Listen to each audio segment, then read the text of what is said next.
ab'ebitiibwa abakkiriza okubeera wano beebaza bannamawulire abawagizi abasisters mbalaba n'emikwano gyange ndi musiimu nnyo era mbakakasa bannamukono Mr. Phil Mukono Meg chairman w'okuyimba emukono asinga agenda kubakiikirira bulungi mu Uganda yonna ate ne mu nsi yonna. Bakadde bange bamukyendagala kubasuubiza bayinza okuba tebamanyi lwaki bo benayise naye nze manyi lwaki benayise era ndagala okubategeeza nti nabayise okuva leero okutuusa lwendiva mu bulamu bw'ensi kubanga nja kufa nkyalitegeeza nabeesize nga nja kutambula nabo okuva leero paka be bapatroni bange bajja okumpa mulanga nga bwe nabayise nayise bemanyi tebetegeera nolwekyo mbasaba temukowanga njadde okubeebuuzaako kubanga nabalonze nti mwe muli mu music mumanyi ate muli bakulu mujja kumpa mulanga beeyanziza nnyo ne bapromota beeyamye mutuufu promota emukono nteka ekivuluma Mr. Phil taliiko olaba abantu bagenda kusanyuka Mr. Phil balina okubeerako abantu ne basanyuka kubanze muyimbi asinga okuyimba bapromota nteka ekivuluma emukono Mr. Phil ayimbe oyagala abantu boyise basanyuke n'okujja bajje kubanga Mr. Phil muyimbi waki w'amaanyi ate ayimba bulungi nolwekyo bali kujja waleero nga mbeeyanjulira kati nyigire ekisaawe ky'okuyimba omuziki ngenda kuba njagala mbabulira ennyimba nnyina nnyingi naye kati ndabise okuzita temubeere mugamba omusajja ngaatadde ennyimba nnyingi omwaka gumwali mu nnyimba 8 ennyimba zampitirirako obungi mbadde naziteeka naye njagala wenafiira nga zemutegeddeko zemutegeddeko ezisigadde abaana baliziyimba oba ennyimba nnyina nnyingi esaawa zino Kampala olema ekayimba akakafuluma njagala okwebaza bannamawulire ne TV stations ezenja zonna ezikuba music wa Mr. Phil radio stations ezikuba music wa Mr. Phil nebaza batiktok ababloga mwenna abampagira ate abantunze mwenna mbebaza era nsanyuse nnyo olwekyo kyemukoze mutadde tafaali ku music wa kati katuyiibe esaawa yakuyiiba Nandongo otuuka emukayogera nti Mukono Meg nze nzekka ayogera nti nze Mukono Meg kitegeeza nze muyimbi nzekka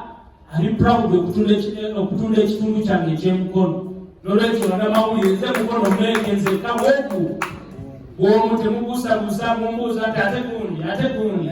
temumbuuza abayimbi balala mbu ate bosiba emukono nze nzekka nze muyimbi w'emukono ngenda kubakuba bannamanya mwebale nnyo mwebale ddala okumpulira Mr. Phil Mukono Meg number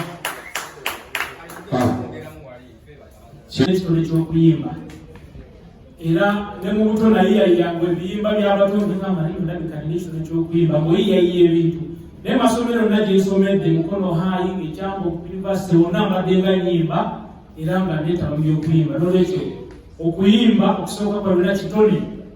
newankubadde nina abayimbi bembadde nga neegomba nga bayimba bajjajja Maddox oyo kyali wange nnyo wakubiri naye okuyimba kitole nkyewulira nkirina era yensonga lwaki nasazeewo nkigabaneko ne Uganda yonna kubanga mpulira nga ekitole kirina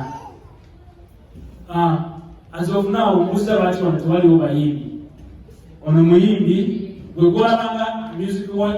wotamanyi muyimbi noono muyimbi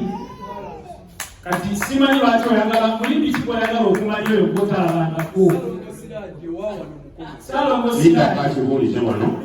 Salongo Siraje muyimbi munno wa wano Mukono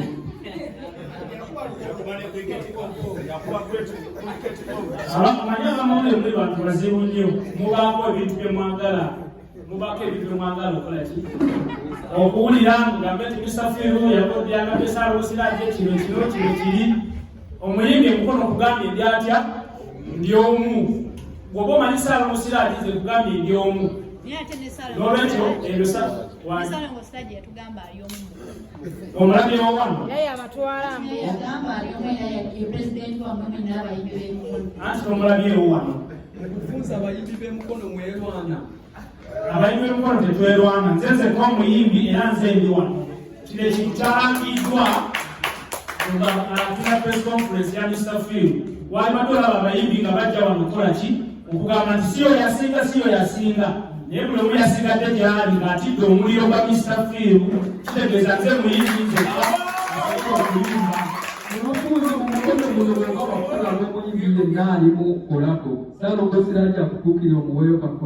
sisobola muno temuli muyimbi gwenyinza kukola naye kolabo